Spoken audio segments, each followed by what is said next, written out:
పరిశుద్ధ లేఖన గ్రంథంలో ఉన్నటువంటి ఒక వాక్యాన్ని మనం చూసుకుని మన ధ్యానాన్ని ముందుకు కొనసాగించే ప్రయత్నం చేద్దాము. ప్రతి ఒక్కరూ కూడా మన బైబిల్స్ను ఓపెన్ చేసి ఎఫెసీయులకు రాసిన పత్రిక 5వ అధ్యాయము, ఎఫెసీయులకు రాసిన పత్రిక 5వ అధ్యాయము 15వ వచనం నుంచి చదువుతాం. దినములు చెడ్డవి గనుక మీరు సమయమును పోనీయక సద్వినియోగము చేసుకొనుచు అజ్ఞానుల వలె కాక జ్ఞానుల వలె నడుచుకున్నట్లు జాగ్రత్తగా చూచుకొనిడి. సరిపోద్దా? పౌలు గారు ఎఫెసీ సంఘానికి ఒక విధి విధానాలు నేర్పాలనుకుంటున్నారు. ఆ విధి విధానాలలో ఆయన నేర్పుతున్నటువంటి ఒక మోస్ట్ ఇంపార్టెంట్ది ఏంటి అంటే టైం మేనేజ్మెంట్. టైంని మనం ఎలా సద్వినియోగ చేసుకోవాలి అన్న విషయాన్ని చెప్తున్నారు. ఇది ప్రతి క్రైస్తవుడికి కూడా ఖచ్చితంగా ఉండవలసినటువంటి లక్షణం. ఇది సమయ పాలనని మనం ఎలా పాటించాలి, విశ్వాసులకి ఉండాలి, చెప్పేటటువంటి దైవ సేవకులకు కూడా ఉండాలి. ఎప్పుడు పడితే అప్పుడు వెళ్తే సరిపోద్ది కదా అని విశ్వాసులకి ఉండకూడదు. జనం ఎక్కువ వచ్చారు కదా ఇంకో 2-3 గంటలు చెప్దాంలే అని ఎవరికి ఉండకూడదు, దైవజనులకు కూడా ఉండకూడదు. టైం మేనేజ్మెంట్ అనేది చాలా చాలా ఇంపార్టెంట్ అన్న విషయాన్ని చెప్తున్నారు. ఏమవుద్ది, మనం సమయాన్ని సరిగ్గా మేనేజ్ చేయకపోతే, టైంని సరిగ్గా మేనేజ్ చేయకపోతే ప్రతి విషయంలోనూ కూడా ఏమవుతాం, మనం లేట్ అయ్యేటటువంటి ఛాన్సెస్ ఉంటాయి. అందుకనే చాలామంది మోటివేషనల్ స్పీకర్స్ కూడా చెప్పేది ఏంటి అంటే ప్రతి ఒక్కరికి కూడా టైం మేనేజ్మెంట్ అనేది ఖచ్చితంగా ఉండాలి. అందుకని ఇక్కడ అంటున్నారు చూడండి, దినములు చెడ్డవి గనుక మీరు సమయాన్ని పోనీయక సద్వినియోగము చేసుకొనుచు అజ్ఞానుల వలె కాక జ్ఞానుల వలె నడుచుకున్నట్లు జాగ్రత్తగా చూసుకోండి. జాగ్రత్త చెప్తున్నారు ఇక్కడ పౌలు గారు. ఏంటా జాగ్రత్త? అజ్ఞానులు ఏం చేస్తారంటే వాళ్ళకి సమయ పాలన అనేది ఉండదు. మీరు అలా ఉండకుండా ఏం చేస్తారంటే సమయాన్ని సద్వినియోగపరుచుకోండి అని అంటున్నారు. ఎలా సద్వినియోగపరుచుకోవాలి? సమయాన్ని మనం సద్వినియోగపరుచుకోలేదనుకో అసలు ఏం జరుగుతుంది? వేరే ఎగ్జాంపుల్స్ ఏమీ తీసుకోవద్దు. ఆదివారం కాబట్టి ఆదివారానికి సంబంధించిన ఎగ్జాంపుల్సే తీసుకుందాం. సమయ పాలన లేకపోతే సమయానికి మనం మందిరానికి రాగలమా? రాలేం. రేపు పొద్దున్న మందిరం ఉందని మనకు తెలుసు. ఎప్పుడు పడుకోవాలి? పెందల కడ పడుకోగలిగితే పెందల కడే లేవగలం. ఎర్లీగా పడుకుంటే ఎర్లీగా లేవగలము. లేచిన తర్వాత మన సమయం ఎన్నింటికి వెళ్ళాలో మనకు ఒక అవగాహన ఉంటే దాన్ని బట్టి మనం దేన్ని అడ్జస్ట్ చేసుకోగలము, పనులన్నిటినీ కూడా మనము దాన్నే ఇక్కడ పౌలు గారు అంటున్నారు, టైం మేనేజ్మెంట్ అనేది జాగ్రత్తగా మీరు చూసుకోండి. రాత్రి 1 గంట 2 వరకు సోది వేసుకుంటా కూర్చుంటూ పొద్దుటే మందిరానికి 1/2 గంట ముందు లేచి వచ్చేయాలంటే కుదురుతుందా? మందిరానికి మనం సరిగ్గా టైం మేనేజ్మెంట్ చేసుకోకుండా హడావిడిగా వస్తే ఎలా ఉంటుందంటే మందిరంలో డల్గా కూర్చునే పరిస్థితే ఉంటుంది. పొద్దున్నే లేచాము, అన్ని పనులు చక్కబెట్టేసుకున్నాం, మైండ్ అంతా ఫ్రీగా ఉంటుందా ఉండదా? కంగారుగా లేచి మనం మందిరానికి వచ్చామనుకో మన మైండ్ అంతా ఎక్కడ ఉంటుందంటే కూర వండలేదు కదా సరిగ్గాను, అన్నం సరిగ్గా వండలేదు కదా, బట్టలు నానబెట్టేసి వచ్చేసాను కదా, బట్టలు ఆరేసి వచ్చేసాను, అవి తడిసిపోతాయో ఉంటాయో, ఇవే ఆలోచనలు వస్తాయి. అదే మనం టైం మేనేజ్మెంట్ని ఫాలో అవుతూ మనకి అదే అంటున్నారు, జ్ఞానము కలిగి ప్రవర్తించాలి. ఏంటా జ్ఞానం? రేపు ఏం జరుగుతుందో మనకి తెలుసు. ఏం జరుగుతుంది? రేపు ఆదివారం ఆరాధన జరుగుతుంది. ఎన్నింటికల్లా మనం మందిరంలో ఉండాలి అని ఒక ఐడెంటిఫికేషన్ మనం, లేదంటే ఒక ప్రణాళిక మనం వేసుకోవాలో అవసరం లేదు, ఖచ్చితంగా వేసుకోవాలి. విచిత్రం ఏంటంటే డబ్బులు కట్టి స్కూల్కి పంపేటటువంటి మనకి స్కూల్ని లేటుగా పంపాలన్నటువంటి ఆలోచన ఉంటుందా? ఉండదు. ఆ కంగారు ఉంటుంది టైంకి పంపాలని. కానీ ఉద్యోగం చేస్తున్న వాళ్ళు కూడా టైంకి వెళ్ళిపోవాలన్న కంగారు ఉంటుంది. కానీ ఆ ఉద్యోగాన్ని ఇచ్చిన దేవుడి దగ్గరికి రావడానికి మాత్రం వెళ్దాంలే, చూద్దాంలే, అశ్రద్ధగా ఉండేటటువంటి క్రైస్తవుల్ని దేవుడు అంటున్నాడు శపిస్తాను అని అంటున్నాడు. యెహోవా కార్యాలను అశ్రద్ధగా చేయవాడు శాపగ్రస్తుడవుతాడు అని రాయబడింది. టైం మేనేజ్మెంట్ అనేది ఖచ్చితంగా ఉండాలి. మందిగా అంటున్నాడు జ్ఞానం కలిగి నువ్వు ప్రవర్తించు అని అంటున్నాడు. జ్ఞానం కలిగి ఎన్ని గంటలకి మనము రెడీగా ఉండాలి మందిరానికి రావడానికి?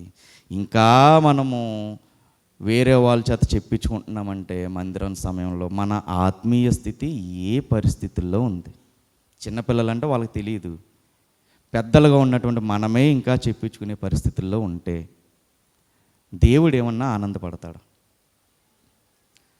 చాలామంది మనం ఏం చేస్తామంటే అలా లేటుగా లేచి డల్గా మందిరానికి వస్తాం. ఉంటుందా? ఉండదా? నీరసంగా మందిరానికి వస్తాం. హడావిడిగా మందిరానికి వస్తాం. ఒక ఫ్రీ మైండ్తో మందిరానికి వచ్చే పరిస్థితి ఉంటుందా? ఎలా రమ్మంటున్నాడు దేవుడు మందిరానికి? 122వ కీర్తన, 122వ కీర్తన, కీర్తనల గ్రంథం 122వ కీర్తన 1వ వచనం. కొంతమంది అంటున్నారంట దావీదు గారితో పద మందిరానికి వెళ్దాము అని అంటున్నారంట. అప్పుడు దావీదు గారు అన్నారు నాకు నీరసంగా ఉందిరా, నేను తర్వాత వస్తాను అని అంటున్నారా? ఏమంటున్నారో చూద్దాం. యెహోవా మందిరమునకు వెళ్ళుదమని జనులు నాతో అనినప్పుడు నేను సంతోషించితిని. మందిరానికి వెళ్దాము అని అన్నప్పుడు ఇంకా టైం ఉంది కదా, ముందే వెళ్ళిపోవాల్సిన పరిస్థితి ఏంటి అని అంటున్నారా దావీదు గారు? సంతోషిస్తున్నాడంటే ఎప్పుడు వెళ్దాం అన్న ఆతృత ఈయనలో ఉన్నట్ట లేనట్ట? ఖచ్చితంగా ఉంది. ఒక 5 minutes ముందేద్దాము అన్నటువంటి ఆలోచన మనలో ఎవరికన్నా ఉంటుందా? ఎందుకు అంత త్వరగా వెళ్ళిపోవడము అన్న ఆలోచనే తప్ప, మనమంటే మొత్తం క్రైస్తవ సమాజాన్ని బేస్ చేసుకుని చెప్తున్నాను, అన్ని సంఘాలు అలాగ ఉన్నాయి. యెహోవా మందిరానికి వెళ్ళుదమని జనులు నాతో అనినప్పుడు నేను నీరసించిపోలేదు. నా చిన్నప్పుడు ఎలా ఉండేదంటే పరిస్థితి, ఆదివారం వచ్చిందంటే నీరసించిపోయేవాడు నేను చిన్నప్పుడు. ఎందుకు? మందిరానికి వెళ్ళాలని వెనకాల నుంచి మా అమ్మ రెడీ అవ్వు అని అంటూ ఉంటున్నా. కానీ నేను ఇంకా సాన్ చేసేవాడిని. ఎందుకంటే పౌలు గారు అన్న మాటే చెప్తున్నా, చిన్నపిల్లాడుగా ఉన్నప్పుడు నేను చిన్నపిల్లాడిలాగే ప్రవర్తించాను, కానీ ఇప్పుడు నేను పెద్దవాడిని అయ్యాను, జ్ఞానం కలిగి ప్రవర్తిస్తున్నాను అని ఆయన చెప్తారు. మనం ఇంకా ఆ చిన్నపిల్లల స్టేజ్లోనే ఉంటే ఇంకా భక్తిలో మన స్టాండర్డ్స్ ఎక్కడ ఉన్నట్టు? అక్కడే ఆగిపోయినట్టు మనం. ఇంకా ఎలా రావాలి మందిరానికి? 100వ కీర్తన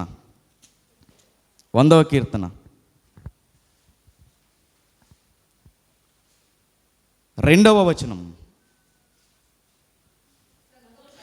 సంతోషముతో యెహోవాని సేవించుడి. ఇప్పుడు ఈయన ఎక్కడికి వచ్చారు?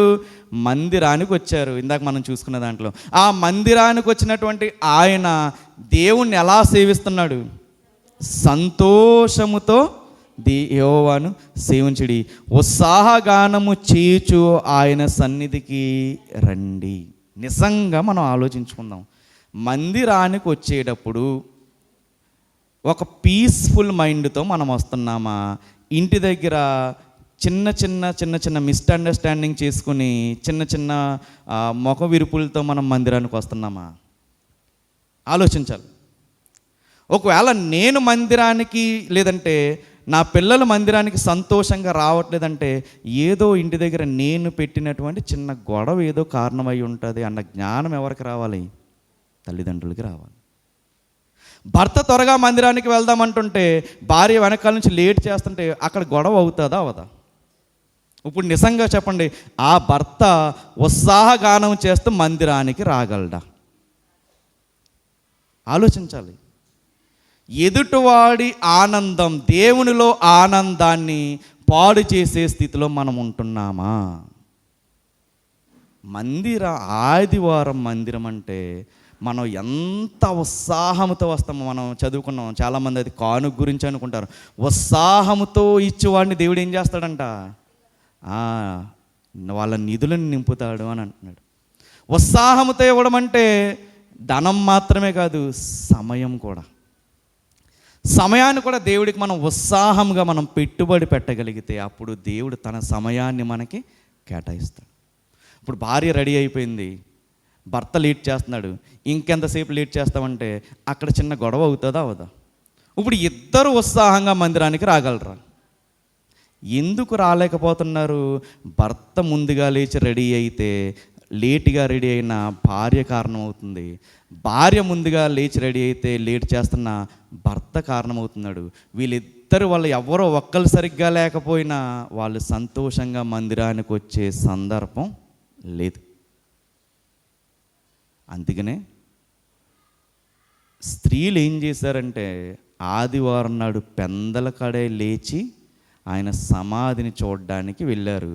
ఆ సమాధి దగ్గరికి వెళ్ళడానికి ఏమేం కావాలో ముందు రోజే అన్నీ కూడా ఏం చేశారు? సెట్ చేసుకుని ఉంచేశారు. ఎందుకు? అప్పటికప్పుడు లేట్ అవ్వకుండా ఉండాలి. నిజంగా మనం ఆలోచిద్దాం. రేపు ఆరాధన అంటే ఈరోజు మనం ప్రణాళికలు వేసుకుని ప్రిపేర్డ్గా మనం ఉంటున్నామా? అందుకే అంటున్నాడు, జ్ఞానము కలిగి ప్రవర్తించండి, అజ్ఞానుల్లాగా ప్రవర్తించకుండా జ్ఞానము కలిగి ఉండేటట్టు జాగ్రత్తగా చూసుకో. ఉదయాన్నే లేచి పనులన్నీ చక్కబెట్టుకున్నాం, అన్నిటికీ టైం దొరుకుద్ది. పిల్లలకి మనం కడుపు నిండా తినిపించుకోవచ్చు, మనము కడుపు నిండా తినవచ్చు. అప్పుడు మందిరానికి వచ్చి హృదయమారా దేవుణ్ణి ఆరాధించవచ్చు. ఇవన్నీ లేటుగా లేచినప్పుడు కుదురుతాయా? కుదరవు. అప్పుడు ఏమవుద్దంటే పిల్లలు ఏడుస్తా మందిరానికి వస్తారు, తల్లిదండ్రులు ఏం చేస్తారు? ముఖం మార్చుకుని మందిరానికి వస్తారు. ఇందులో ఉత్సాహం ఎక్కడన్నా కనపడుతుందా? 118వ కీర్తన 24వ వచనం. ఇది సాధారణంగా మ్యారేజ్ టైంలో చదివేటటువంటి వచనమే. ఇది యెహోవా ఏర్పాటు చేసిన దినం, దీని యందు మనము ఉత్సాహించి సంతోషించెదము. ఇది యెహోవా ఏర్పాటు చేసినటువంటి దినం. అంటే యెహోవాను మనం ఆరాధించుకోవడానికి మనం ఏర్పాటు చేసుకున్నటువంటి దినము. ఈ దినమందు మనం ఎలా ఉండాలి? ఉత్సాహించి సంతోషించాలి. నిజంగా ఉత్సాహించి సంతోషించేవాడు ఎవడైతే అన్నీ చక్కబెట్టుకొని ఫ్రీ ఆఫ్ మైండ్తో, అంటే మనస్సుని నెమ్మలపరుచుకొని మందిరానికి ఆ దినాన్ని వస్తాడు, ఆ జంట దేవుని యందు ఉత్సహించి సంతోషించగలదు.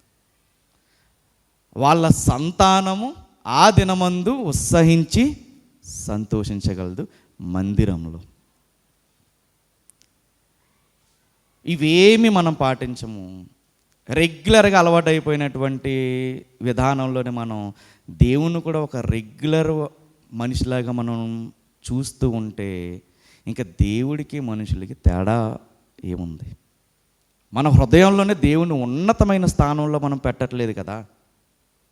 ఆనాడు పౌలు గారు దెబ్బలు తిని పడిపోయాడంట, చనిపోయాడు అనుకుని ఏం చేశారు? బయటికి ఈడ్చుకుని వచ్చేసారంట.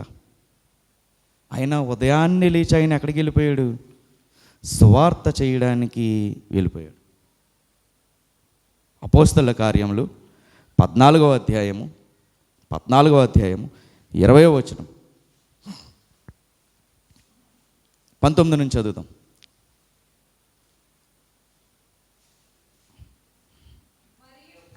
14వ అధ్యాయం 19వ వచనం. అంతియొకయ నుండి ఈకోనియా నుండి యూదులు వచ్చి జనసమూహములను తమ పక్షముగా చేసుకుని పౌలు మీద రాళ్ళు రువ్వి అతడు చనిపోయేననుకుని పట్టణము వెలుపలికి అతన్ని ఈడ్చుకుని వచ్చారు. చనిపోయాడు అనుకున్నారంటే గట్టి కొట్టినట్ట, స్లోగా కొట్టినట్ట? గట్టి కొట్టారు. అయినా కానీ నేను ఏం చేస్తున్నా, అయితే శిష్యులు అతని చుట్టూ నిలిచి ఉండగా అతడు లేచి పట్టణములో ప్రవేశించి మరునాడు బర్నబాతో కూడా దేర్పేకు బయలుదేరిపోయాడు. అదేంటి, చావు దెబ్బలు కొట్టిన తర్వాత కూడా ఈయన లేచి వెళ్ళిపోతున్నారు? మన మైండ్ సెట్తో ఆలోచిస్తే ఈయన ఎక్కడ ఉండాలి? నీట్గా ఏసీ వేసుకుని ఎక్కడ ఉండాలి? రెస్ట్ తీసుకుంటూ ఉండాలి, లేదంటే ఏ ఐసీయూలోనో హాస్పిటల్ బెడ్ మీద ఉండాలి. కానీ ఈయన ఏం చేస్తున్నాడు? లేచి మరలా సువార్త చెప్పడానికి వెళ్ళిపోతున్నాడు. ఏంటి ఆ తీర్మానం? మనము పౌలు గారిని పక్కన పెట్టుకుంటే, అసలు ఆయన యేసుక్రీస్తు గారి గురించి కాకపోయినా పౌలు గారిని చూసుకుందాం. ఆయన కాలి గోటి కన్నా మన భక్తి సరిపోతుందా? ఎంత తీర్మానమో చూడండి. నాకు రేపొద్దున వేరే చోట నేను మెసేజ్ చెప్పాలి అని వెంటనే ఈయన గాయాలను కూడా లెక్క చేయకుండా ఏం చేస్తున్నాడు? బయలుదేరి. మనం కూడా అదే ఆసక్తి ఉండాలి. రేపొద్దున నేను వాక్యం వినడానికి వెళ్ళాలి, వాక్యం నేర్చుకోవడానికి వెళ్ళాలి, దేవుడు నాతో ఏం మాట్లాడతాడో నేను చూడాలి అనే ఆతృత కనుక మనం ఉంటే మనం కూడా ఏం చేస్తాము? వెంటనే లేచి దేవుడి దగ్గరికి వెళ్ళడానికి మనం ప్రయత్నిస్తాం. మనం ఏం చేస్తామంటే దేవుణ్ణి తర్వాత పెడతాం, పనులన్నిటినీ కూడా ముందు పెట్టుకుంటాం. ఎప్పుడు కూడా మనం దేవుణ్ణే ముందు పెట్టుకోవాలి, పనులన్నిటినీ కూడా వెనకాల పెట్టుకోవాలి. దేవుణ్ణే మనం ఆరాధించాలి. దేవుడు ఏది చెప్పాడో అది మాత్రమే చేయాలి. మన సొంత జ్ఞానము కానీ లేదా బయట మన ఉద్యోగ స్థలాల్లో ఉపయోగించే పనికి మాలిన జ్ఞానం కానీ ఎక్కడ వాడకూడదు? దేవుడి దగ్గర వాడకూడదు. సమయ పాలన గురించి పౌలు గారు చెప్తున్నటువంటి మాట, అజ్ఞానుల వలె ఉండొద్దు, జ్ఞానుల వలె ఉంటూ జాగ్రత్తగా చూసుకోండి. ఒక వ్యక్తి గురించి మనం ఆలోచిద్దాము ఈరోజు. ఆయనకి ఒక ట్రెడిషన్ అక్కడ కొనసాగుతున్నటువంటి ఒక ట్రెడిషన్ని బట్టి ఆయన ప్రతిరోజు ఆ స్థలానికి వెళ్తున్నాడంట. ఏదో తన జీవితంలో జరుగుతుంది అని ఒక ఆసక్తితో ఎన్ని సంవత్సరాలు వెళ్ళాడంటే 38 సంవత్సరాల నుంచి వెళ్తున్నాడంట. చూద్దాం, అది యోహాను సువార్త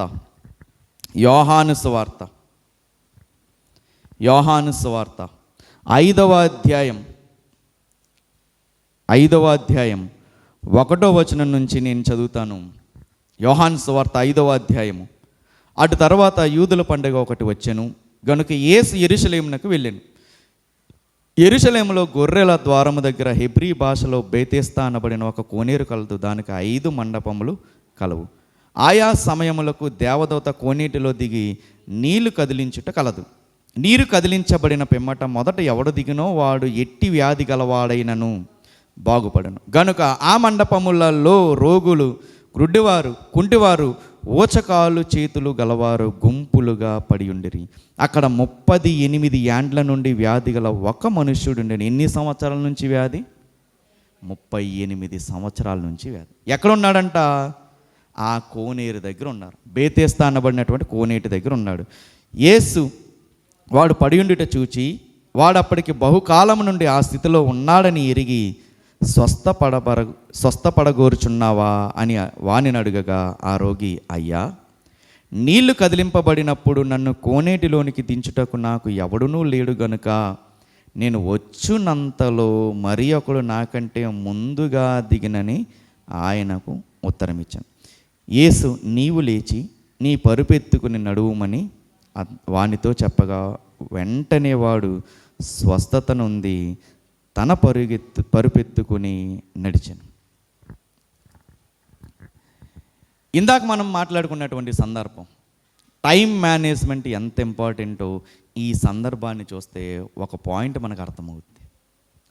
38 సంవత్సరాల నుంచి కోనేటి దగ్గర ఎదురు చూస్తున్నారంట. ఎవరైనా వస్తారా, నన్ను ఆ కోనేటిలో దించుతారా, నేను స్వస్థపడతాను కదా అని ఎదురు చూస్తూ ఉన్నాడంట. కానీ ఎవ్వరు సహాయం చేయడానికి రాలేదు. అయినా కానీ నేను విశ్వాసం విడిచిపెట్టాడా? ఏదో ఒక రోజు ఏదో ఒక విధంగా నాకు స్వస్థత అనేది ఖచ్చితంగా వస్తుంది. 38 సంవత్సరాల నుంచి నిరీక్షిస్తున్నాడు. ఎందుకు నిరీక్షిస్తున్నాడు? ఆ కోనేటిలో ఉన్నటువంటి నీటిలో దేవదూత రాగానే నీళ్ళు ఆడిస్తే గనక ఎవరన్నా నన్ను అందులో దించితే నేను స్వస్థపడతాను. అంటే నీటిలో గనక దిగితే ఈయన ఏమవుతాడు? స్వస్థపడతాడు. కానీ ఇక్కడ విచిత్రం చూడండి, నీటిలోకి వెళ్తే బాగుండని ఈయన అనుకుంటున్నాడు. సాక్షాత్తు ఆ నీళ్ళు ఇప్పుడు ఎవరి దగ్గర నడుచుకుని వస్తున్నాయి? ఈ రోగి దగ్గరికి నడుచుకుని వస్తున్నాయి. ఎవరా నీళ్ళు అంటే యేసుక్రీస్తు వారు. జీవజలం ఇచ్చేటటువంటి వాడను నేనే. ఆ జీవజలం ఇప్పుడు సాక్షాత్ ఎవరి దగ్గర నడుచుకుని వస్తుంది? 38 సంవత్సరాల నుంచి ఎదురు చూస్తున్నటువంటి నిరీక్షణ కలిగినటువంటి ఆ వ్యక్తి దగ్గరికి నడుచుకుని వస్తుంది. ఈయన స్వస్థపడగోరుచున్నావా అని యేసుక్రీస్తు వారు అడుగుతున్నారు. 6వ వచనం, యేసు వాడు పడి ఉండుట చూచి వాడప్పటికి బహుకాలం నుండి ఆ స్థితిలో ఉన్నాడని ఎరిగి అతను అడుగుతున్నాడంట, స్వస్థపడగోరుచున్నావా అని అడుగుతున్నాడు. ఇప్పుడు ఆకలిగా ఉంది ఒకడికి. ఆకలిగా ఉన్నవాడికి మనం వెళ్ళి అన్నం పెడితే తింటాడు, కానీ ఆకలిగా ఉందా ఆకలిగా ఉందా ఆకలిగా ఉందా అని అడిగామనుకో, వాడు ఏమనుకుంటాడు? అడుగుతున్నాడు తప్ప ఏం పెడతలేదేంటి అని అనుకుంటాడు. ఇక్కడ ఈ పరిస్థితి కూడా ఒకసారి ఆలోచిస్తే చూడండి, చుట్టూరు ఎవరున్నారు? రోగులు ఉన్నారు, గుడ్డివారు ఉన్నారు, కుంటివారు ఉన్నారు, అనేకమైనటువంటి వ్యాధులతో బాధపడుతున్న ఆ గుంపులో ఒక ఆయనే ఈ 38 సంవత్సరాల నుంచి రోగంతో పీడించబడుతున్నటువంటి ఈ మనుష్యుడు. వాళ్ళందరిలోనూ కూడా ఎవరి దగ్గరికి నడుచుకుని వస్తున్నారు ఇప్పుడు యేసుక్రీస్తు వారు? ఈ 38 సంవత్సరాల రోగంతో ఉన్నటువంటి ఈ వ్యక్తి దగ్గరికి నడుచుకుని వస్తున్నారు.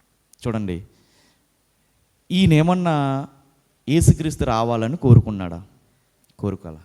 కానీ చూడండి, ఈయన ఆసక్తిని బట్టి ఏదో ఒక రోజు నాకు స్వస్థత వస్తుందిలే అన్నటువంటి ఈయన ఆసక్తి బట్టి ప్రతిరోజు ఎక్కడికి వచ్చేస్తున్నాడు? ఈయన బేతేస్తా అనబడినటువంటి కోనేటి దగ్గరికి వచ్చేసి ఎదురు చూస్తూ ఉన్నాడంట. ఈయన ఆసక్తి 38 సంవత్సరాల ఆసక్తి. ఈ ఆసక్తిని ఎవరు చూశారు? యేసుక్రీస్తు వారు చూశారు.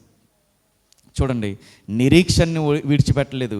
కానీ ఈయన చేసిన ఒక పని ఏంటి అంటే, ఏదైతే స్వస్థత జరుగుతుందో, ఒక్కొక్కసారి మన జీవితంలో కూడా కొన్ని కార్యాలు లేట్ అవ్వడానికి రీజన్ ఏంటంటే మనం చేసే లేటే. చూడండి, ఇక్కడ రాయబడిన వాక్యం 7వ వచనం, ఆ రోగి, అయ్యా నీళ్లు కదిలింపబడినప్పుడు నన్ను కోనేటిలోనికి దించుటకు నాకు ఎవడునూ లేడు గనుక నేను వచ్చినంతలో అంటే ఏం చేస్తున్నాడు ఈయన? నేను వచ్చినంతలో మరొకడు నాకంటే ముందుగా దిగిపోతున్నాడు. ఏం చేస్తున్నాడు ఈయన? లేట్ చేస్తున్నాడు. లేట్ చేసేసరికి ఈయన స్వస్థత ఏమైంది? లేట్ అయింది. మన జీవితంలో కొన్ని కార్యాలు జరగట్లేదు అని అనుకుంటాము. దానికి కారణం దేవుడు కాదు, మనం చేసే లేటే మన పట్ల కార్యాలు జరగడానికి లేట్ అవుతుంది. మనం చూపుతున్నటువంటి అశ్రద్ధే మన జీవితంలో కార్యాలు జరగడానికి లేట్ అవుతుంది. అయినా కానీ ఈయన ఆసక్తి చూశాడు దేవుడు. మందిరానికి వస్తున్నటువంటి ఈయన ఆసక్తి చూసిన తర్వాత ఈయన దగ్గరకు వచ్చి ఒక మాట అడుగుతున్నాడు, స్వస్థపడాలనుకుంటున్నావా అని అడుగుతున్నాడు. అప్పుడు ఈయన ఏం చెప్పాలి జనరల్గా? అవును ప్రభువా, స్వస్థపడాలనుకుంటున్నాను అని కదా చెప్పాలి. ఈయన ఏం చెప్తున్నాడంటే రీజన్స్ చెప్తున్నాడు. నీళ్ళు కదిలింపబడినప్పుడు కోనేటిలోకి దింపడానికి నాకు ఎవడైనా వస్తాడా అని ఎదురు చూస్తున్నాను అని అంటున్నాడు. స్వస్థపరిచేవాడు ఎదురుగుండా ఉండి స్వస్థపడాలనుకుంటున్నావా అని అడుగుతున్నప్పుడు ఏం చెప్తున్నాడంటే రీజన్స్ చెప్తున్నాడు. మనము కూడా అంతే. మందిరానికి ఎందుకు రాలేదమ్మా అని అన్నాం అనుకో, మనం చెప్పే కూడా రీజన్స్ ఎలా ఉంటాయి, కారణాలు ఎలా ఉంటాయి? నవ్వు వచ్చేటటువంటి కారణాలు ఉంటాయి. పౌలు గారు చావు దెబ్బలు తిని కూడా రెండో రోజున ఏమయ్యారు? సువార్త చెప్పడానికి వెళ్ళిపోయారు. మనకు చీమ కుట్టిందంటే మందిరానికి రావడం చావు దెబ్బలు పక్కనెట్టేసిన చీమ కుట్టినా కానీ మనము రాం. ఇలా అడుగుతున్నారు. కొంతమంది మందిరాన్ని మానేసే వాళ్ళు ఎలా ఉంటారంటే, మాకు సమయం ఏమిస్తున్నారండి, మాకు ప్రార్థన ఏమిస్తున్నారు, మాకు పాటలు ఏమిస్తున్నారు, అసలు మందిరంలో మేము ఒకళ్ళు ఉన్నామని పాస్టర్ గారు గుర్తిస్తున్నారా అని ఏం చేస్తారు? ఆ కారణాలతో మందిరానికి దూరం అయిపోతారు. అంత సభ జరిగింది, అంత సభలో మేము ఎంత పని చేసాం, మా పేరు కనీసం ఆయన చెప్పాడా అని ఏమవుతారు? మందిరానికి దూరం అయిపోతారు. కానీ ఎవరో ఏదో చెప్పలేదని, నిన్నెవరో గుర్తించట్లేదని ఎందుకు మందిరానికి మానేయడం? చూడండి, నా ఎవడును నన్ను దించడానికి ఎవ్వడు లేడు. పైగా నేను వచ్చే అంతలో వేరేవాడు దిగిపోతున్నాడు, స్వస్థపడిపోతున్నాడు. ఎవడో నాకు సహాయం చేసేవాడు లేడు అని చెప్పి ఈయన రావడం మానేశాడా? మొదటి రోజు వచ్చాడు, సహాయం కోసం ఎదురు చూశాడు, ఎవడూ రాలేదు. రెండో రోజు వచ్చాడు, ఎవడూ రాలేదు సహాయం చేయడం. మూడో రోజు వచ్చాడు, ఎవడు రాలా. అలా 38 సంవత్సరాలు ఈయనకి సహాయం చేయడానికి ఎవ్వరు రాలా. ఇప్పుడు ఎవరు వస్తున్నారు? సాక్షాత్తు యేసుక్రీస్తు వారే ఆయన దగ్గరికి వచ్చారు. వచ్చిన తర్వాత చూడండి, 3 విషయాలు ఈయన చెప్తున్నారు. 8వ వచనం, యేసు నీవు లేచి నీ పరుపెత్తుకుని నడుమని వానితో చెప్పారు. ఏం చేయమంటున్నారు? మొదట ఏం చేయాలి? నువ్వు లేవాలి, తర్వాత నీ పరుపెత్తుకోవాలి, తర్వాత నడవాలి. మనం కూడా ఆదివారం మందిరం అంటే ఉదయాన్నే లేవాలి, తర్వాత మన పనులు మనం చక్కబెట్టుకోవాలి, వెంటనే నడుచుకుంటూ మనం ఎక్కడికి వెళ్ళాలి? మందిరానికి వెళ్ళాలి. చూడండి, ఇక్కడ 3 మాటలు. నీవు లే, నీ పరుపెత్తుకో, నడువు. లెగు, పరుపెత్తుకో, నడువు. ఏం చెప్తుందంటే, నువ్వు ఇప్పటి వరకు ఎవరో సహాయం చేస్తారని నువ్వు ఎదురు చూసావు. నా జీవితంలో ఎవడో ఒకటి సహాయం చేయకపోవడాన్ని నువ్వు ఎదురు చూసావు. కానీ దేవుడు అంటున్నాడు, ఎవడి సహాయం నీకు అవసరంలా, నీ అంతటా నువ్వు లే. ఎవడో వచ్చి నీకు సహాయం చేస్తాడని ఇప్పటి వరకు నువ్వు మోసపోయింది చాలు, నువ్వు లేచి నిలబడు. ఇప్పటివరకు నేను సాధిస్తానని వెనకడుగు వేసావు కదా, నువ్వేమాత్రం డిప్రెషన్ అవ్వకు, నువ్వు లేచి నిలబడు. ఒకసారి ఆలోచించండి, 38 సంవత్సరాల నుంచి వ్యాధి గలవాడు, పరుపు మీద పడుకున్నవాడు లేవడం సాధ్యమా? కానీ ఈయన స్వస్థపడడానికి గల ఏకైక కారణం ఏంటి అంటే, నా బలహీనత ఇది కదా అని బలహీనత గురించి ఆలోచించలా. ఎదురుకున్నటువంటి ఆ వ్యక్తి ఏది చెప్తున్నాడో దాన్ని ఆచరిస్తున్నాడు. దేవుడు యేసుక్రీస్తు వారు ఏ పని అయితే చేయమన్నారో అది చేశాడు కాబట్టి స్వస్థపరచబడ్డాడు. విని ఊరుకుంటాం వల్ల స్వస్థ వస్తుందా? రాదు. వెంటనే చేశాడు. చూడండి, అక్కడ రాయబడినమాట, వెంటనే వాడు స్వస్థత నుండి తన పరుపెత్తుకుని నడిచాను. చెప్పింది చేశాడు. ఏమయ్యాడు? బాగుపడిపోయాడు. నీవు లేచి నిలబడాలని అంటున్నాడంటే, ఇప్పటి వరకు నిన్ను ఏవైతే పట్టుకుని లాగుతున్నాయో, మాది మందిరంకి ఆలస్యంగా రావడం కానీ, లేదా నీ బద్ధకం కానీ దేవుని విషయంలో, లేదా నీ అశ్రద్ధ కానీ దేవుని విషయంలో, వాటి నుంచి నువ్వేమవ్వాలి? లేవాలి, బయటికి రావాలి. ఏ విషయమైనా కానీ దేవుడు అంటున్నాడు, నువ్వు లేచి నిలబడు. వాళ్ళందరి మధ్యలో ఉన్నారు, చుట్టూ రోగులు ఉన్నారు, గుడ్డివారు ఉన్నారు. ఇప్పుడు దేవుడు అంటున్నాడు, నీ పరుపెత్తుకుని నడువు అని అంటున్నారు. ఎందుకు పరుపెత్తుకుని నడువు అని అంటున్నారు? ఎందుకు పరుపెత్తుకుని నడవమంటారు? ఎందుకంటే ఇక్కడ నుంచి నీకు ఆ పరుపుతో పని లేదు, ఇక నుంచి నీకు ఈ స్థలముతో పని లేదు. మన జీవితంలో కూడా అంతే. ఏమన్నా కొన్ని కార్యాల కోసం మనం ఎదురు చూస్తూ ఉంటే దేవుడు అంటాడు, ఇప్పటి వరకు నువ్వు దేని విషయమై నువ్వు బాధపడ్డావో ఇంక నుంచి దాని విషయమై నువ్వు బాధపడవలసిన అవసరం లేదు. దాని అర్థం ఏంటి అంటే, ఇంకో దేవుడు మనల్ని కొన్ని పరిస్థితుల్లో నుంచి లేవనెత్తి మనల్ని ఒక చోటకి తీసుకొచ్చాడు. మరలా మనము ఆ పరిస్థితుల్లోకి వెళ్ళాలి అని మనము అనుకోకూడదు. అది దాని అర్థం. ఇది నీ పరుపు ఎత్తుకుని నువ్వు లేచి వెళ్ళిపో అంటే, ఇదిగో నేను నిన్ను ఈ స్థలంలో నుంచి నేను నిన్ను బయటికి తీసుకొస్తున్నాను, ఇదిగో పాపం అనేటటువంటి ఈ రోగం నుంచి నిన్ను నా రక్తం ఇచ్చి నేను కాపాడుకుని నిన్ను బయటికి తీసుకొచ్చాను, మరలా నువ్వు ఇక్కడికి రావాల్సిన అవసరం లేదు. నీ పరుపు ఎత్తుకుని నడువు అంటే దాని అర్థం ఏంటి అంటే, ఇదిగో ఇప్పటివరకు నీకు ఈ స్థలం అలవాటు అయిపోయింది కదా, ఎవడో వచ్చి సహాయం చేస్తాడు, నేను స్వస్థపరచబడతాను అని వీళ్ళందరి మధ్యలో, ఈ రోగం ఉన్న వాళ్ళందరి మధ్యలో ఉన్నావు కదా, నీకు అలవాటు అయిపోయింది కదా, ఇక నువ్వు ఇక్కడికి రావాల్సిన అవసరం లేదు. ఇంకో పరుపు ఇక్కడ వదిలేసావు అనుకో, మళ్ళీ దేనికోసం వస్తావు నువ్వు? పరుపు కోసం వస్తావు. రొట్టె ద్రాక్షారసం ప్రభు యొక్క శరీరాన్ని రక్తాన్ని మనం తీసుకునే వాళ్ళల్లో కూడా మనకు ఉండవలసింది ఏంటి అంటే, నేను ఏదో ఎక్కడో మర్చిపోయానని మళ్ళీ వెళ్ళి దాన్ని మనం తీసుకోవడానికి వీలు లేదు, విడిచిపెట్టాలి. ఒకవేళ నీలో ఎదుటి వాళ్ళని చూసి వారవలేని తనం ఉంటే విడిచిపెట్టాలి. ఒకవేళ నీతో ఎవరికన్నా వైరుధ్యం ఉంటే దాన్ని కూడా విడిచిపెట్టాలి. మళ్ళీ దాని వైపు మనము వెళ్ళకూడదు. నీ పరుపు ఎత్తుకుని నడువు, మరలా వెనక్కి తిరిగి రాకు. వెంట నేనేం చేశాడు, పరుపు ఎత్తుకుని స్వస్థత పొంది పరిగెట్టుకుని వెళ్ళిపోయాడంట. అంటే దాని అర్థం ఏంటి అంటే, ఆనందం, నిరీక్షణతో వచ్చాడు, సంతోషంతో వెళ్ళిపోతుంది.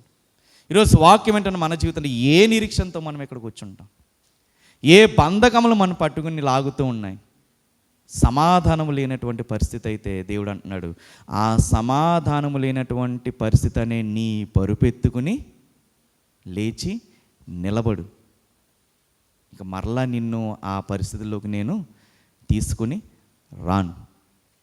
ఇది దేవుడు చేసినటువంటి కార్యం. మన జీవితంలో ఇప్పటికే దేవుడు చాలా కార్యాలు చేశాడు, చేస్తాడు, చేయబోతున్నాడు. అయితే మనం బాగుపడతా ఉంటే మన చుట్టూ ఉన్న వాళ్ళు ఎలా ఉంటారు? మనం ఆశీర్వదించబడుతూ ఉంటే మన చుట్టూ ఉన్న వాళ్ళు ఎలా ఉంటారు? పైకి మాత్రమే నవ్వుతారు, లోపల ఈడేంటి రోజు రోజుకి ఇలా అభివృద్ధి చెందుతున్నాడు అని అనుకుంటారా, అనుకోరా? ఖచ్చితంగా మన చుట్టూ ఉండేవాళ్ళు ఎక్కువ శాతం అలాంటి వాళ్ళు. విచిత్రం ఏంటంటే, బాగా దగ్గరోళ్ళే అలా అనుకుంటారు, అది విచిత్రం. చూడండి, ఇక్కడ కూడా అలాంటి జనం ఉన్నారు. చూద్దాం 10వ వచనం.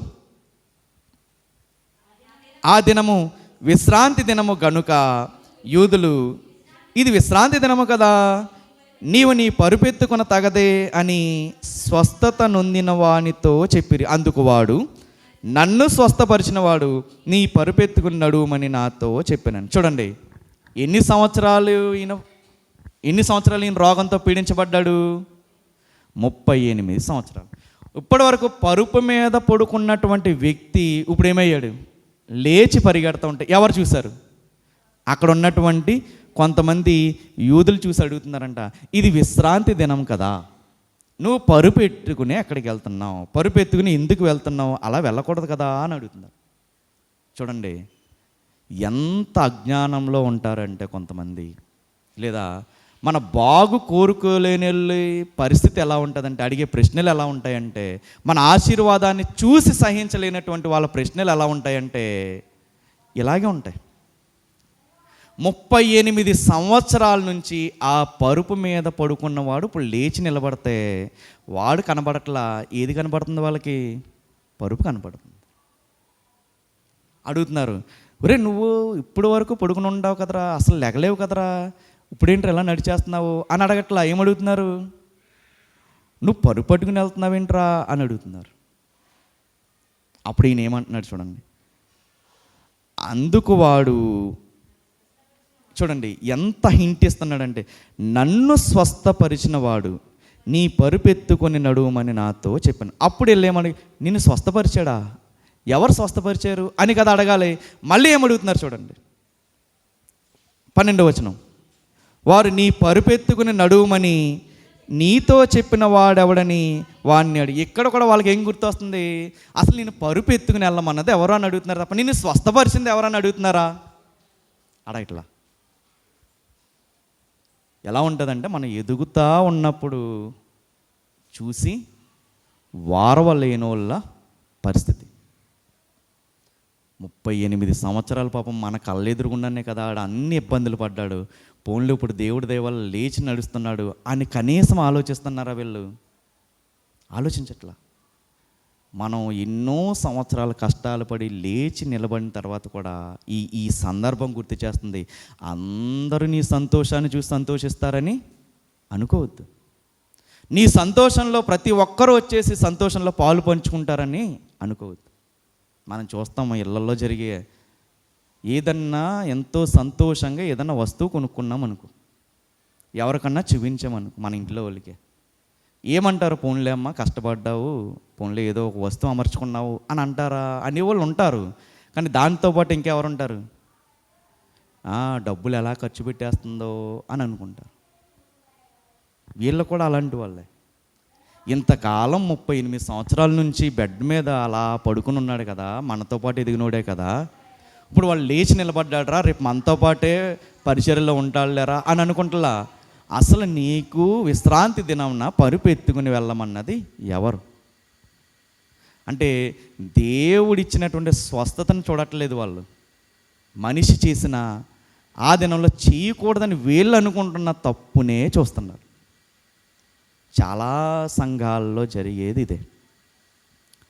ఏంటి అంటే, మందిరానికి ఏ ఉద్దేశంతో వస్తున్నాడో ఆ ఉద్దేశాన్ని గ్రహించే విశ్వాసులు తక్కువ. కానీ ఏ డ్రెస్ వేసుకొచ్చింది ఈరోజు? ఆ చెవులీలు ఏంటి అలాంటివి పెట్టింది? జడేంటి అలా వేసుకుంది? ఉంటారా? నిన్నెవడు తీర్పు తీర్చమన్నాడు? వాడు ఏ డ్రెస్ వేసుకొస్తే నీకెందుకు? నీ కంటిలో ఉన్న దూలాన్ని ఎంచక ఎదుటి వాడి కంటిలో నలుసు తీయాలని నువ్వు ఎందుకు ట్రై చేస్తున్నావు?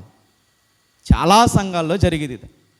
ఎంతో ఆశతో మందిరానికి వస్తారు, అందులో ఎవడో ఒకడు ఉంటాడు, ఆ డ్రెస్ ఏంటి, ఆ చెప్పులేంటి, చేతిగా బ్యాంగిల్స్ ఏంటి, లేదంటే ఆ ప్యాంట్ ఏంటి, జీన్స్ వేసుకోకూడదని తెలుసు కదా, ఈ షర్ట్ ఏంటి? నేను అడుగుతున్నా, రేపు పొద్దున మందిరానికి వస్తాడా? మళ్ళీ ఒకవేళ వచ్చినా మనశ్శాంతిగా కూర్చుంటాడా? మళ్ళీ ఎవడ చూస్తున్నాడో నన్ను, మళ్ళీ ఏం పైకెత్తుతాడు రా బాబు అని అనుకుంటాడు అనుకోడా?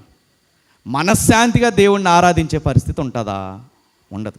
మనం ఇందాక చదువుకున్నాం కదా, ఉత్సాహంతో మనం మందిరానికి రావాలని.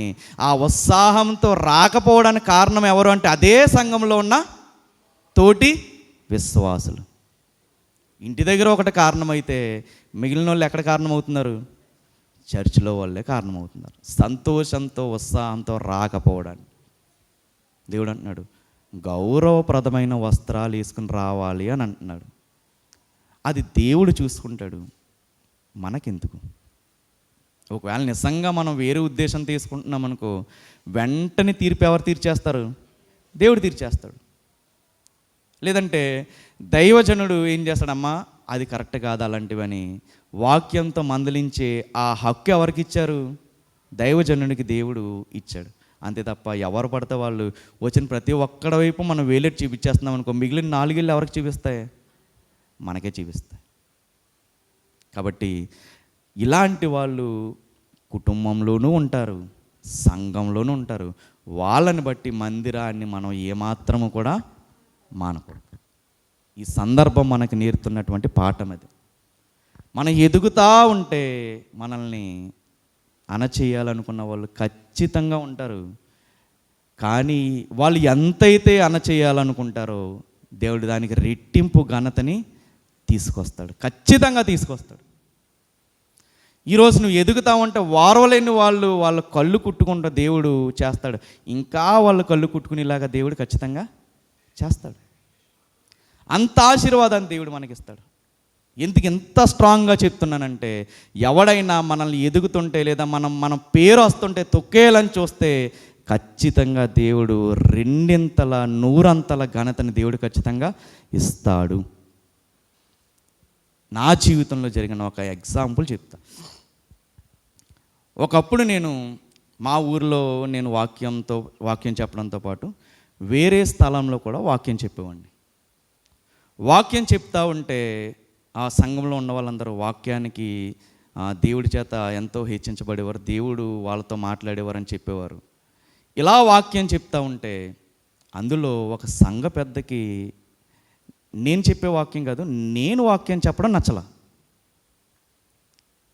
అప్పుడు ఏం చేశాడంటే వెంటనే శుక్రవారం నాడు సంఘ పెద్దల సమావేశాన్ని ఏర్పాటు చేశాడు. ఏం చేశాడంటే ఆ అబ్బాయి వాక్యం చెప్పడానికి వీలు లేదు అనేటటువంటి ఒక డిస్కషన్ అక్కడ పెట్టు. ఒకరోజు నా వాక్యం ఏమైందంటే లైవ్ వెళ్ళేసరికి ఏమైందంటే చాలా డిస్టర్బ్ అయిపోయాడు ఆయన. ఏంటి అందరికీ తెలిసిపోతున్నాడు అని అనుకున్నాడేమో, నాకు తెలియదు, అది దేవుడు గుడిచిపెట్టేయాలి. కానీ ఏమనుకున్నారంటే వాక్యం ఆ అబ్బాయి చెప్పడానికి వీలు లేదు అని అన్నారు. కానీ ఆయన ఉద్దేశంలో ఆయన నన్ను ఆ ఒక్క ప్రాంతానికి మాత్రమే నన్ను ఆపాలని చూశాడు. దేవుడు ఏం చేశాడంటే ఈరోజు దేవుడి మీద అతిశయంతో నేను చెప్తున్నాను, మన సంఘంలో ప్రకటించే వాక్యాలు అనేక ప్రాంతాల్లో ఉన్నటువంటి ప్రజలు వినడానికి దేవుడు మన సంఘానికి కృప చూపాడు. దేవునికి స్తోత్రం. ఒక్క స్థలంలో నన్ను అణిచేయాలని చూశారు. ఈరోజు అనేక స్థలాల్లో దేవుడి ద్వారా నేను మాట్లాడుతున్నటువంటి మాటలు అనేక స్థలాలకి వెళ్ళేటట్టుగా ఎవరు చేశారు? దేవుడు చేశాడు. అందుకే అంత స్ట్రాంగ్గా చెప్తున్నా, ఎవడన్నా మనల్ని అణిచేస్తున్నాడంటే బాధపడవలసిన అవసరం లేదు. ఆది సంఘంలో సంఘాన్నే అణిచేయాలనుకున్నారు. మనం ఎంత సంఘాన్ని అణిచేయాలనుకున్నప్పుడు ఏం చేశారు చూద్దాం. అపోస్తలుల కార్యములు 6వ అధ్యాయం 1వ వచనం. ఆ దినములలో శిష్యుల సంఖ్య ఏమవుతుందంట? విస్తరిస్తుందంట. ఆ చుట్టూ ఉన్న వాళ్ళు అందరూ తొక్కేయాలని చూస్తున్నారు, కానీ ఏమవుతుంది? శిష్యుల సంఖ్య విస్తరిస్తుంది. ఎంతకి విస్తరించేసిందంటే 16వ అధ్యాయం 5వ వచనం. 16వ అధ్యాయం 5వ వచనం. గనుక సంఘములు విశ్వాసమందు స్థిరపడి అనుదినము లెక్కకు విస్తరిస్తున్నారంట. అంటే లెక్కకు మించి విస్తరిస్తున్నారు. ఆది నుంచి ఒక క్రైస్తవుడి జీవితంలో జరిగేది అదే. క్రైస్తవ్యం ఎదుగుతూ ఉంటే తొక్కేయాలని చూసేవాళ్ళు ఎక్కువ మంది. ఎంతైతే తొక్కబడుతున్నారో దేవుడు ఏం చేశాడు? అంతా హెచ్చించాడు, రెట్టింపు హెచ్చించాడు. ఈరోజు నీ పేరును పాడు చేయాలని కానీ, లేదా ఉద్యోగ స్థలంలో నీకున్నటువంటి క్యారెక్టర్ని పాడు చేయాలని కానీ, లేదా నువ్వు ఉంటున్నటువంటి స్థలాలలో నిన్ను చెడ్డ చేయాలని కానీ ఎవరన్నా ప్రయత్నిస్తూ ఉంటే, లేదా నిన్ను తొక్కేయాలని ఎవరన్నా ప్రయత్నిస్తూ ఉంటే నమ్ము ఈ మాట, ఎంతైతే అణచబడతావో అంతే రెట్టింపు హెచ్చించబడతావు, లెక్కకు మించి విస్తరించబడతావు. ప్రకటన గ్రంథం 3వ అధ్యాయం. ప్రకటన గ్రంథం 3వ అధ్యాయం. ప్రకటన గ్రంథం 3వ అధ్యాయం 7వ వచనం.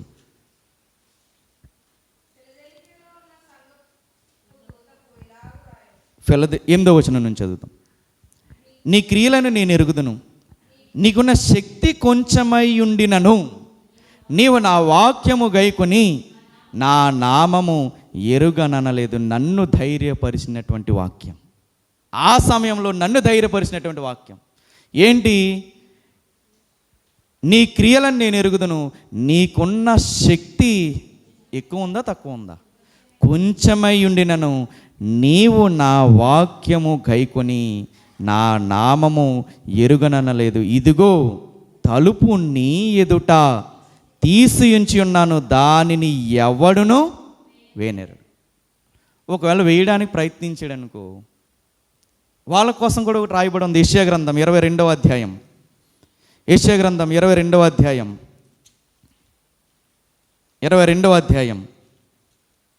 22వ వచనం. నేను దావీదు ఇంటి తాళపు అధికార భారమును అతని భుజం మీద ఉంచెదను, అతడు తీయగా ఎవడును మూయజాలడు, అతడు మూయగా ఎవడును తీయజాలడు. దేవుడు మూయాలి, మనిషి మూయలేడు.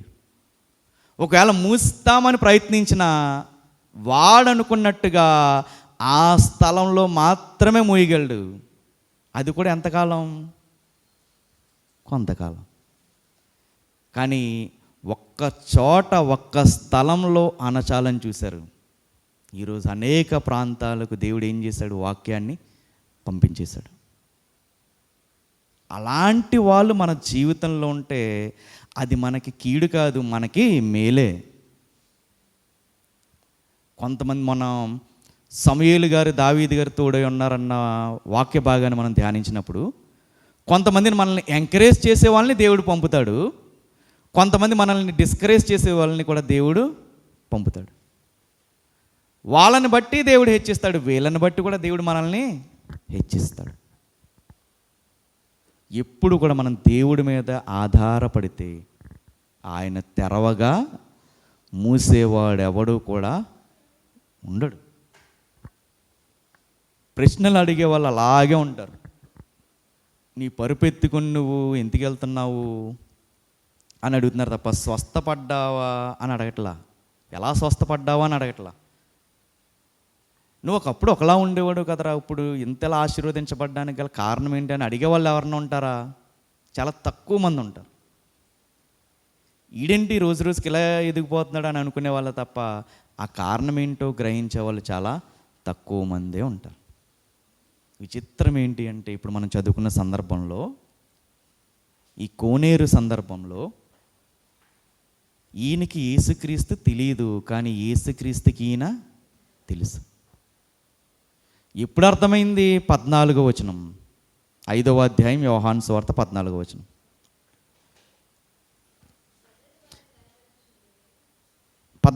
అమ్మ, 5వ అధ్యాయం యోహాను సువార్త 14వ వచనం.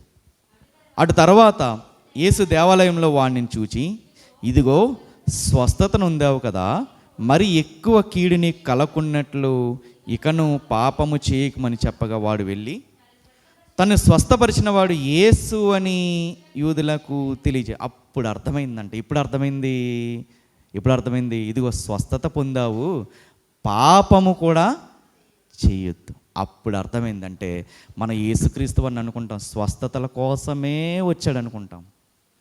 ఆయన శరీరానికి ఉన్నటువంటి రోగాన్ని తీయగలడు, ఆత్మకున్నటువంటి పాపాన్ని కూడా ఆయన తీయగలడు.